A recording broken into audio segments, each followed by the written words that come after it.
Hello friend, तो कैसे हो आप सभी। स्वागत करते हैं आप सभी कई बस्ती जी को इसमें। तो दोस्तों आज जो है कि बिहार एडिटेड एंट्रेंस एग्जाम 2024 के लिए कुछ सिलेक्टेड VBI क्वेश्चन लेके आए हुए हैं, जो सारे चुनिंदा प्रश्न है आपके एग्जाम्स के लिए। काफ़ी इंपॉर्टेंट है, सारे सिलेक्टेड क्वेश्चन है। इसे आप सभी रट जाइएगा, याद कर जाइएगा आप सभी, चाहे जैसे भी हो।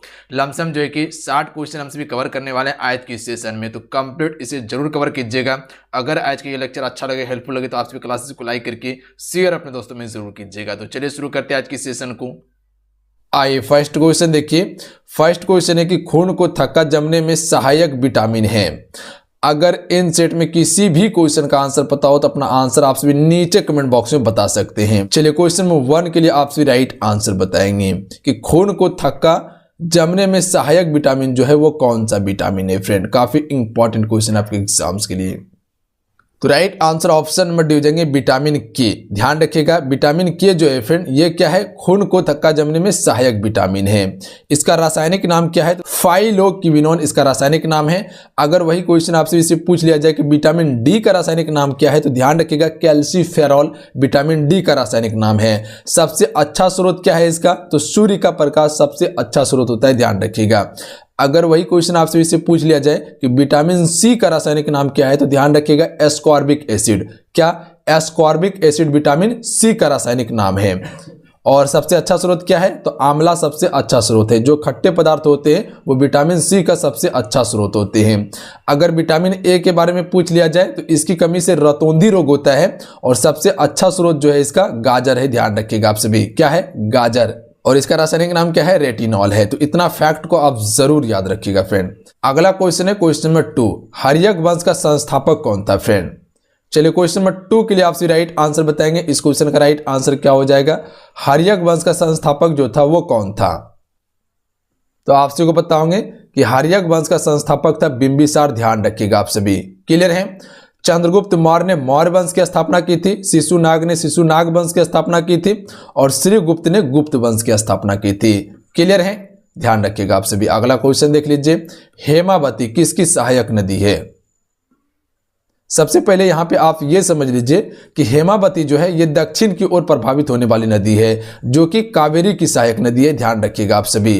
गोदावरी को दक्षिण भारत की सबसे लंबी नदी कहा जाता है। कृष्णा भी दक्षिण भारत की नदी है। ध्यान रखिएगा ये तीनों नदी जो है कि फ्रेंड बंगाल की खाड़ी में गिरती है, पश्चिम से पूर्व की ओर बहती है। मात्र एक नदी यहाँ पे ऑप्शन में देखिएगा तो नर्मदा। नर्मदा पूर्व से पश्चिम की ओर बहती है, जो कि खंबात की खाड़ी यानी कि अरब सागर में गिरती है। ये चीज क्लियर है। यहाँ पे ध्यान रखिएगा आप सभी, नर्मदा जो कि डेल्टा का निर्माण नहीं करती है। बाकी बात ये जितने भी नदी हैं, गंगा हो गया, कावेरी हो गया, गोदावरी हो गया, कृष्णा, ये डेल्टा का निर्माण करती है। ये चीज क्लियर है। ये क्या बनाती है, तो एस्चुरी बनाती है। नर्मदा और ताप्ती एस्चुरी का निर्माण करती है। और देखिए आप सभी को बताना चाहते हैं बिहार डीएलएड प्रवेश परीक्षा के लिए एप्लीकेशन पे लगातार क्लासेस चल रहे हैं। जो भी ज्वाइन नहीं कर पाए जरूर ज्वाइन कर लीजिए। मिनिमम फी में कंप्लीट आपको तैयारी करवाया जा रहा है। सारा वीडियो अवेलेबल है अभी, कम समय में बेहतर तैयारी कर पाइएगा। ध्यान रखिएगा सारा वीडियो आपको देखने के लिए मिल जाएगा क्लासेस में। जो पीछे क्लास हुआ है और जो आगे क्लास होने वाला है, सारा वीडियो आपको मिल जाएगा। तो कम समय में आप बेहतर तैयारी कर पाइएगा। अगर कुछ भी तैयारी नहीं किए हुए हैं, जो भी समय है उस समय में आपका बेहतर तैयारी हो जाएगा। तो जाइए आप भी ज्वाइन कीजिए। ज्वाइन कैसे करना है, वीडियो बना हुआ है, वीडियो को देख लीजिएगा। लिंक डिस्क्रिप्शन में प्लस में कमेंट बॉक्स में पिन किया हुआ है, जहां पर आपको थ्योरी क्लासेस, पीडीएफ, नोट्स, ई बुक सारी चीज आपको वहां पर प्रोवाइड कर दिया गया है। तो जाइए फटाफट आपसे ज्वाइन कर लीजिए फ्रेंड। अगला क्वेश्चन है निकोटीन का प्रमुख स्रोत क्या है। चलिए क्वेश्चन 4 के लिए आपसे राइट आंसर बताएंगे। निकोटीन का प्रमुख स्रोत क्या है फ्रेंड, तंबाकू है। ऑप्शन में सी करेक्ट आंसर रहेंगे। कॉफी में कैफीन पाया जाता है, ध्यान रखिएगा। चाय में जो कि फ्रेंड कॉफी और टेनिन दोनों पाया जाता है, तो ध्यान रखिएगा आप सभी। तंबाकू में निकोटीन पाया जाता है। अगला क्वेश्चन देख लीजिए, किसी वस्तु का भार चंद्रमा पर क्या होगा। भार कर लीजिएगा इसको, किसी वस्तु का भार जो है चंद्रमा पर क्या होगा। तो किसी भी वस्तु का भार चंद्रमा पर क्या हो जाता है, घट जाता है। ध्यान रखिएगा द्रव्यमान जो है कि उसका सेम रहेगा, पर भार में क्या हो जाता है, परिवर्तन हो जाता है। तो जो पृथ्वी पर जिस वस्तु का भार है जितना, चंद्रमा पर जाने के बाद क्या हो जाता है, कम हो जाता है उसका भार। पर द्रव्यमान क्या रहता है, आकार जो है कि वो सेम ही रहता है, जैसा आकार का था उसी आकार का रहेगा। अगला है राज्यसभा का अध्यक्ष कौन होता है। तो आप सभी को क्या बताए थे फ्रेंड कि राज्यसभा का सदस्य बनने के लिए उम्र कितना होना चाहिए, तो 30 वर्ष होना चाहिए। कार्यकाल कितने वर्ष का होता है, 6 वर्ष का होता है। अगर राज्यसभा से कोई भी प्रधानमंत्री बनता है तो उम्र कम से कम 30 वर्ष होना चाहिए और कार्यकाल इसका 6 वर्ष का हो जाता है। तो राज्यसभा का अध्यक्ष कौन होता है, तो ध्यान रखिएगा आप सभी। तो right answer option number D हो जाएंगे, उपराष्ट्रपति राज्यसभा का पहला अध्यक्ष होता है। ध्यान रखिएगा आप सभी, इसका कार्यकाल 5 वर्ष का ही होता है और उपराष्ट्रपति बनने के लिए उम्र 35 वर्ष होना चाहिए। अगर ये अपन देना चाहता है तो ये किसको देगा, तो ये राष्ट्रपति को देगा। ध्यान रखिएगा आप सभी। तो option number D right answer हो जाएंगे। क्वेश्चन एक बार पिछली बार पूछा गया था सीएसबीसी के द्वारा, राज्यसभा के अध्यक्ष जो है कि अपना त्यागपत्र किसको संबोधित करेगा, तो वो राष्ट्रपति को करेगा, क्योंकि राज्यसभा का अध्यक्ष कौन होता है, उपराष्ट्रपति होता है। अगला क्वेश्चन देख लीजिए, भारतीय राष्ट्रीय कांग्रेस के संस्थापक कौन थे, तो right answer option number B हो जाएंगे, ए.ओ. ह्यूम थे। ध्यान रखिएगा, भारतीय राष्ट्रीय कांग्रेस के संस्थापक। अगला क्वेश्चन देख लीजिए, कंप्यूटर का आईसी चिप किसका बना होता है, तो देखिए कंप्यूटर का आईसी चिप जो बना होता है फ्रेंड, ये सिलिकॉन का बना होता है। तो ऑप्शन नंबर सी इसका राइट आंसर रहेंगे। इंपॉर्टेंट क्वेश्चन रहेगा आपके एग्जाम्स के लिए। देखिए अगला बार सीएसबीसी के द्वारा जो क्वेश्चन पूछा गया था आपका कि बिजली बल्ब का तंतु जो बना होता है वो किसका बना होता है, चलिए आप सभी नीचे कमेंट बॉक्स में बताएंगे। टंगस्टन का बना होता है। अगला क्वेश्चन देखिए, भारतीय राष्ट्रीय कांग्रेस के द्वारा पहली बार संपूर्ण स्वराज की मांग कहां की अधिवेशन में किया गया, स्वराज की मांग, तो ये लाहौर अधिवेशन में किया गया था। ध्यान रखिएगा कि इसके द्वारा पंडित जवाहरलाल नेहरू के द्वारा किया गया था। तो डी राइट आंसर रहेंगे। ध्यान रखिएगा आप सभी। तो ध्यान रखिएगा आप सभी, ये लाहौर अधिवेशन में पंडित जवाहरलाल नेहरू के द्वारा किया गया था। कब, 1929 में किया गया था। याद रहेगा आप सभी को। अगला क्वेश्चन देखिए, आर्य लोग भारत में पहली बार कब आए थे, आर्य लोग जो है कि फ्रेंड भारत में पहली बार कब आए थे, तो ये लमसम 1500 ईसा पूर्व में आए थे। आप सभी को ईसा पूर्व के बारे में पता होंगे कि ईसा पूर्व में समय उल्टा चलता था। जैसे 1500 हुआ तो उसके बाद ये 1500 1400 होता, उसके बाद 1300 होता, इस प्रकार से चलता था। और अभी समय क्या चलता है, सीधा चलता है। जैसे 1500 हुआ तो आगे आएगा तो 1600 होगा, आगे 1700 होगा। तो अभी इस हिसाब से चलता है इस समय, जिसे हम सभी एडी कहते हैं, ईस्वी कहते हैं। पर पहले समय उल्टा चलता था, 1500 से 1400, 1400 से 1300, 1300 से 1200, इस प्रकार से समय चलता था। किसी का जन्म अगर 1500 में हुआ है तो उसका मृत्यु होगा 1400 में। और अभी क्या होता है, किसी का जन्म अगर 1500 में हुआ है तो मृत्यु कब होगा, 1600 में होगा। तो अभी समय सीधा चलता है, पहले समय उल्टा चलता था। तो यह ईसा पूर्व का मतलब है। ध्यान रखिएगा आप सभी। अगला क्वेश्चन देख लीजिए, भारतीय राष्ट्रीय कांग्रेस के प्रथम अंग्रेज अध्यक्ष कौन थे, तो देखिए भारतीय राष्ट्रीय कांग्रेस के प्रथम अंग्रेज अध्यक्ष जो थे जॉर्ज यूले थे। ध्यान रखिएगा आप सभी, इंपॉर्टेंट क्वेश्चन रहेंगे आपके एग्जाम्स के लिए। अगला क्वेश्चन देखिए, अगला क्वेश्चन है कि भारतीय राष्ट्रीय कांग्रेस के द्वारा पहली बार, कर लीजिएगा इसको, पहली बार स्वराज शब्द का प्रयोग कब किया गया, देखिए पहली बार स्वराज शब्द का प्रयोग किया गया था 1906 में। ध्यान रखिएगा किस अधिवेशन में, कोलकाता अधिवेशन में किया गया था। और उस समय जो अध्यक्ष था राष्ट्रीय कांग्रेस का, कौन था, दादा भाई नौरोजी था। ध्यान रखिएगा आप सभी। तो पहली बार स्वराज शब्द का प्रयोग किया गया था 1906 में, कोलकाता अधिवेशन। अगला क्वेश्चन देखिए कि किस भारतीय को पहली बार भौतिक की विषय के लिए नोबेल पुरस्कार प्रदान किया गया था, तो ये डॉक्टर सीवी रमन को दिया गया था। ध्यान रखिएगा आप सभी, किसे दिया गया था, डॉक्टर सीवी रमन को। Option number D right answer रहेंगे। क्लियर है। अगला क्वेश्चन देख लीजिए, हड़प्पा सभ्यता का सबसे बड़ा स्थल कौन सा है, हड़प्पा सभ्यता का सबसे बड़ा स्थल कौन सा है, Mohenjodaro. Option number C correct answer रहेंगे। देखिए मोहनजोदड़ो की खोज जो कि फिर 1922 में राखाल दास बनर्जी के द्वारा किया गया था। मोहनजोदड़ो की खोज राखाल दास बनर्जी के द्वारा किया गया था। हड़प्पा की खोज किसके द्वारा किया गया था, तो हड़प्पा की खोज दयाराम साहनी के द्वारा, किसके द्वारा, दयाराम साहनी के द्वारा 1921 में किया गया था। लोथल के खोजकर्ता कौन थे, तो रंगनाथ राव थे, जो कि लोथल गुजरात में स्थित है, भोगवा नदी के तट पर। और मोहनजोदड़ो जो कि फ्रेंड ये आपका सिंधु नदी के तट पर है, कालीबंगा राजस्थान में है, जो कि घग्गर नदी के तट पर स्थित है। अगला है, भारतीय राष्ट्रीय कांग्रेस के प्रथम अध्यक्ष कौन थे, तो अभी बताए थे आपको कि भारतीय राष्ट्रीय कांग्रेस के प्रथम अध्यक्ष व्योमेश चंद्र बनर्जी थे। ध्यान रखिएगा आप सभी। Option number C right answer रहेंगे। अगर संस्थापक की बात किया जाए तो ए ओ ह्यूम थे, ध्यान रखिएगा। अगला क्वेश्चन है मसाई कहां की आदिम जनजाति है फ्रेंड? मसाई जो है ये कहां की आदिम जनजाति है? तंजानिया की आदिम जनजाति है मसाई, ध्यान रखिएगा, बी राइट आंसर रहेंगे। अगला क्वेश्चन देख लीजिए, भारतीय राष्ट्रीय कांग्रेस के प्रथम महिला अध्यक्ष कौन थी? भारतीय राष्ट्रीय कांग्रेस के प्रथम महिला अध्यक्ष जो थी श्रीमती एनी बेसेंट, यानी कि ऑप्शन में सी को हम सभी यहां टिक कर सकते थे, कहीं कोई दिक्कत नहीं था। ऑप्शन में सी करेक्ट आंसर रहेंगे।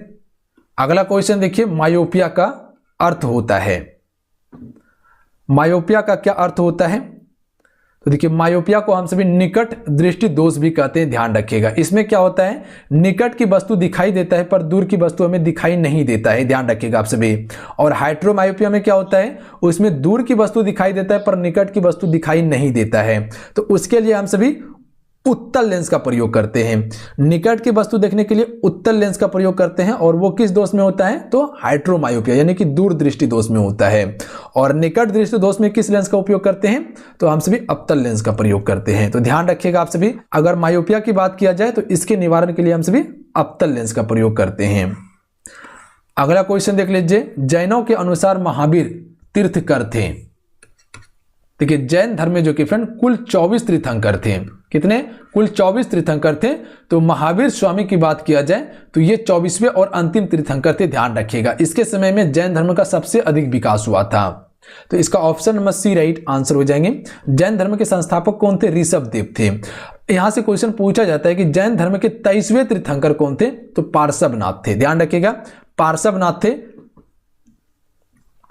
जैन धर्म के 23वें तीर्थंकर। अगला क्वेश्चन देख लीजिए, अगला क्वेश्चन है कि भारतीय राष्ट्रीय कांग्रेस की प्रथम भारतीय महिला अध्यक्ष कौन थी? यहां भारतीय महिला अध्यक्ष की बात किया जा रहा है, ध्यान रखिएगा आप सभी। वहां पर क्वेश्चन आप सभी से क्या पूछा गया था, तो यहां आप सभी देख सकते हैं कि भारतीय राष्ट्रीय कांग्रेस की प्रथम महिला अध्यक्ष सिर्फ पूछा है, तो ये एनी बेसेंट हो जाएंगे, ध्यान रखिएगा। ये भारत मूल की नहीं थी, पर यहां क्या पूछा गया है, भारतीय मूल की महिला के बारे में पूछा गया है कि कौन अध्यक्ष थे। तो इसका right answer option number D हो जाएंगे, सरोजिनी नायडू थी, ध्यान रखिएगा, यह भारत मूल की महिला थी। अगला क्वेश्चन कर लेते हैं। अगला क्वेश्चन है कि भारत में दास प्रथा का उन्मूलन 1843 में किसके शासनकाल में हुआ था?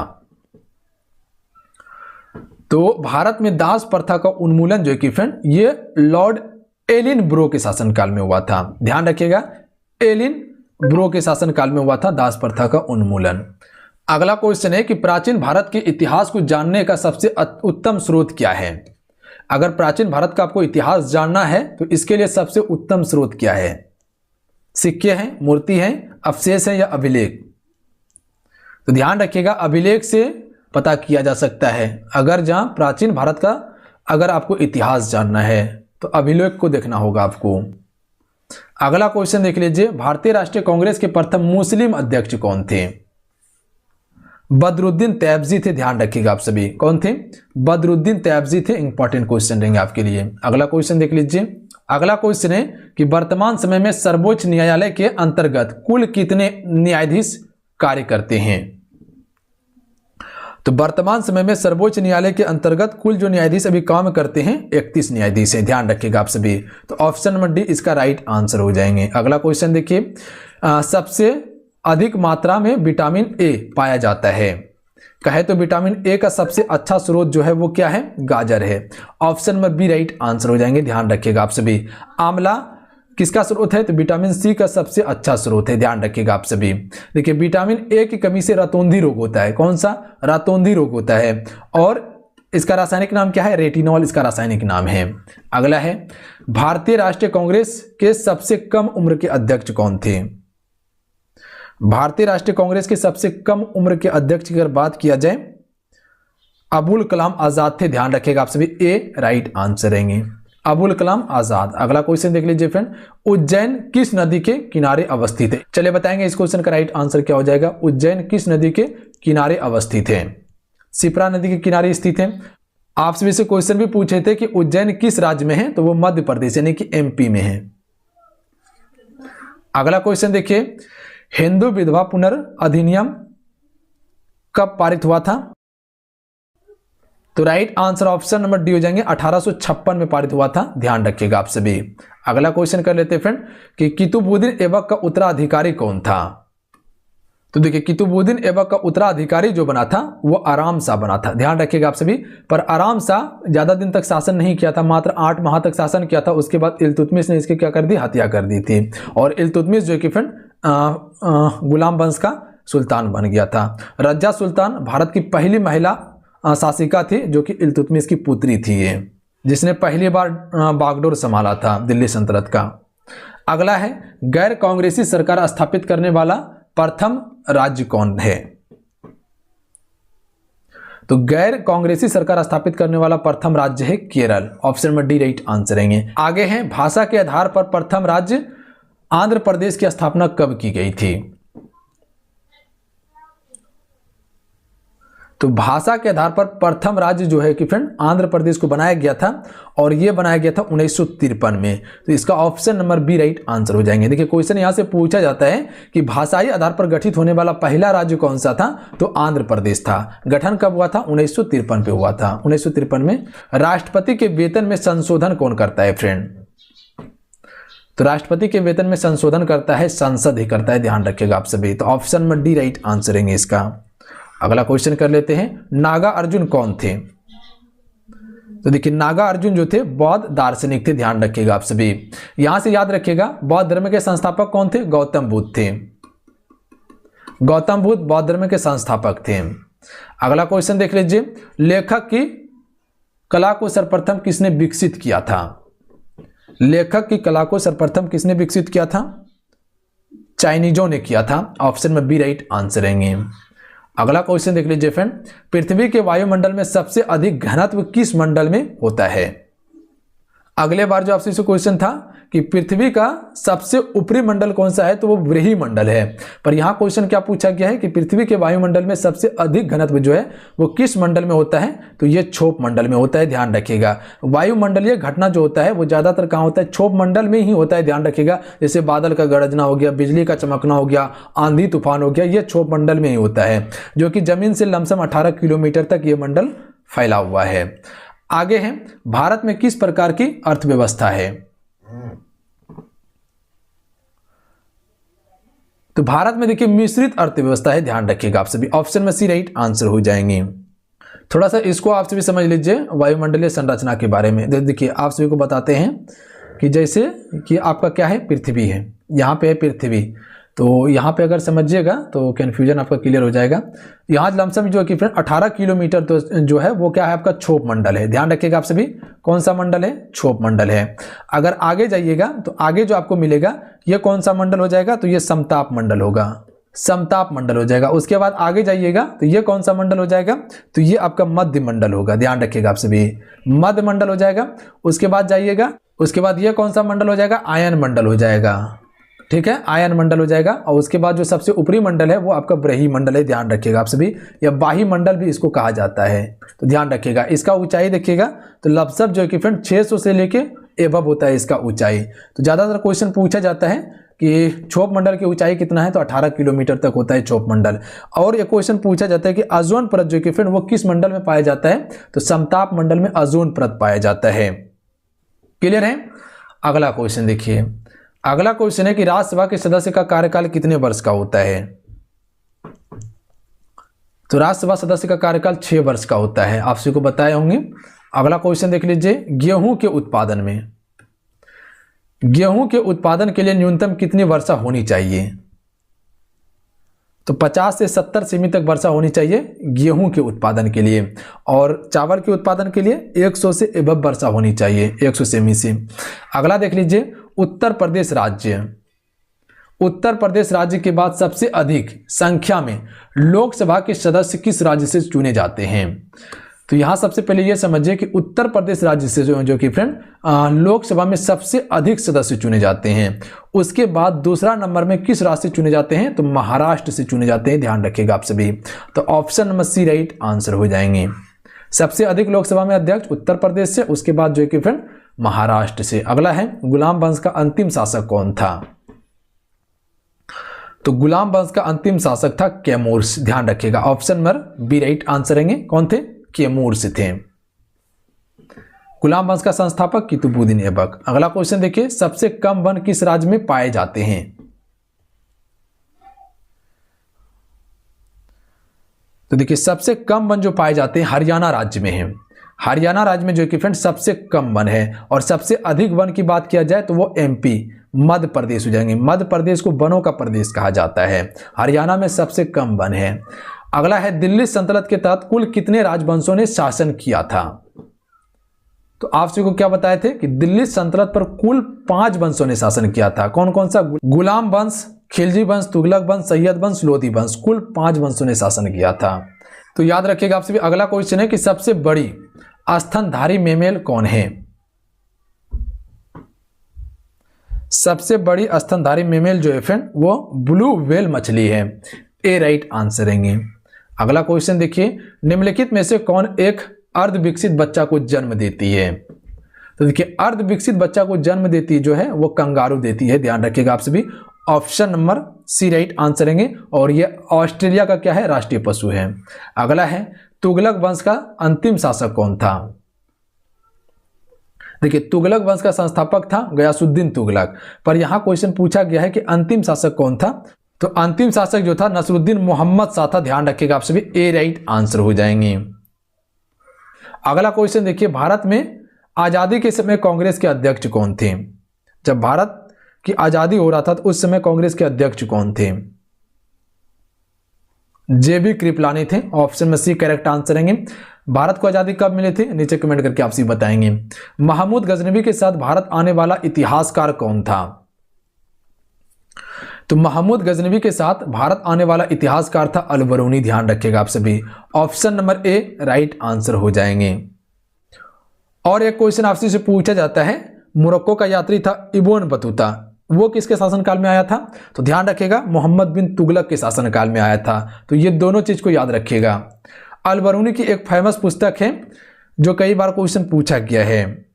किताब उल हिंद की रचना की थी अल-बरूनी ने, जो कई बार क्वेश्चन पूछा भी गया है कि किताब उल हिंद की रचना किसने की है? उल हिंद फेमस पुस्तक है अल-बरूनी का। अगला है, गुलाम वंश का संस्थापक किसे माना जाता है? तो कुतुबुद्दीन ऐबक को माना जाता है। अगला है, भारत रेल संग्रहालय कहां स्थित है फ्रेंड? तो ये स्थित है नई दिल्ली में। ऑप्शन में बी राइट आंसर रहेंगे। अगला है, कार्ल मार्क्स किस देश से संबंधित है? तो ये जर्मनी देश से संबंधित है। बी करेक्ट आंसर रहेंगे। अगला क्वेश्चन देखिए। अगला क्वेश्चन है, पाचन के दौरान निकलने वाले जठर रस का पीएच मान होता है।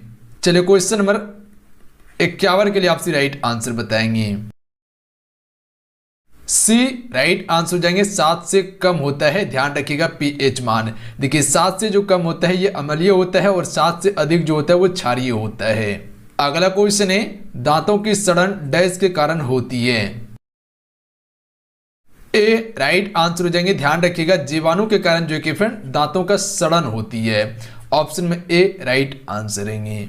अगला क्वेश्चन देखिए, निम्नलिखित में से किसका घनत्व सबसे अधिक होता है? चलिए क्वेश्चन में 53 के लिए आपसे राइट आंसर बताएंगे कि किसका घनत्व सबसे अधिक होता है। Right answer option number D हो जाएंगे। हीरा का सबसे अधिक घनत्व होता है। ध्यान रखिएगा आप सभी। और ये कार्बन का सबसे अच्छा अपरूप है और ये जो है कि सबसे ठोस होता है। ग्रेफाइट कार्बन का दूसरा सबसे बड़ा अपरूप है और ये जो है कि क्या होता है? नर्म होता है। अगला क्वेश्चन देखिए, निम्नलिखित में से कौन सी हड्डियां मानव शरीर से जुड़ी है? ए राइट आंसर हो जाएंगे खोपड़ी। खोपड़ी जो है फ्रेंड ये मानव शरीर से जुड़ी हुई हड्डी है। अगला क्वेश्चन है, मीथेन के एक अणु में कितने हाइड्रोजन परमाणु होते हैं? तो देखिए मीथेन के एक अणु में जो हाइड्रोजन परमाणु की संख्या होते हैं वो कुल 4 होते हैं। तो ऑप्शन में सी राइट आंसर रहेंगे। अगला क्वेश्चन है, क्लोरोफॉर्म का आणविक सूत्र क्या है? बी राइट आंसर हो जाएंगे। CHCl3 जो है फ्रेंड ये क्लोरोफॉर्म का क्या होता है? सूत्र होता है। ऑप्शन में बी करेक्ट आंसर रहेंगे। अगला क्वेश्चन है, बिहार से संबंधित क्वेश्चन है। अब बिहार का क्वेश्चन को हमसे भी देखेंगे। क्वेश्चन है, बिहार के किस नगर में पहला दूरदर्शन केंद्र स्थापित किया गया था? डी राइट आंसर रहेंगे। मुजफ्फरपुर में सबसे पहला बिहार में दूरदर्शन केंद्र स्थापित किया गया था। अगला क्वेश्चन है, बिहार के भिखारी ठाकुर किस क्षेत्र के प्रसिद्ध हैं? किस क्षेत्र में प्रसिद्ध हैं? बी राइट आंसर हो जाएंगे, नाटककार में प्रसिद्ध हैं बिहारी ठाकुर। ऑप्शन में बी राइट आंसर रहेंगे। अगला क्वेश्चन है, प्राचीन काल में बिहार को किस नाम से जाना जाता था? सी राइट आंसर रहेंगे, प्राचीन काल में बिहार को मगध प्रदेश के नाम से जाना जाता था, क्योंकि मगध का क्षेत्र जो था फ्रेंड वो बिहार का कुछ हिस्सा है, बिहार का पूरा हिस्सा है। उसके बाद जो है कि आपका मध्य प्रदेश हो जाता है, फिर उत्तर प्रदेश का जो हिस्सा है ये सभी क्या कहलाता था? मगध कहलाता था। गुप्त साम्राज्य के संस्थापक कौन थे? चंद्रगुप्त मौर्य। बौद्ध प्रदेश जो है वो आपका गया है, देख लीजिएगा, गया हो गया, उसके बाद वाराणसी हो गया, क्योंकि बौद्ध को जो ज्ञान की प्राप्ति हुई थी वो बौद्ध गया में। ज्यादातर देखिएगा तो उत्तर प्रदेश जो है, उत्तर प्रदेश, बिहार और नेपाल का जो क्षेत्र पड़ता है वो बौद्ध केंद्र था। अगला क्वेश्चन है, बिहार में सूती वस्त्र उद्योग केंद्र हैं। राइट आंसर ऑप्शन में जाएंगे उपरोक्त में से सभी, यानी कि गया है, फुलवारी शरीफ है और मुजफ्फरपुर, ये सभी जो है फ्रेंड ये सूती वस्त्र उद्योग से संबंधित है बिहार में। अगला क्वेश्चन है क्वेश्चन नंबर 61, बिहार में कहां पर एकमात्र तेल शोधक कारखाना स्थित है? Right answer option number C हो जाएंगे बरौनी में। ध्यान रखिएगा आप सभी, बिहार में एकमात्र तेल शोधक कारखाना जो है ये बरौनी में स्थित है। अगला क्वेश्चन है, बिहार की पहली मैथिली फिल्म कौन सी है? राइट आंसर ऑप्शन में भी जाएंगे कन्यादान। कन्यादान फिल्म जो है फ्रेंड ये बिहार की पहली मैथिली फिल्म है। अगला क्वेश्चन है, बिहार के प्रथम महाकवि कौन है?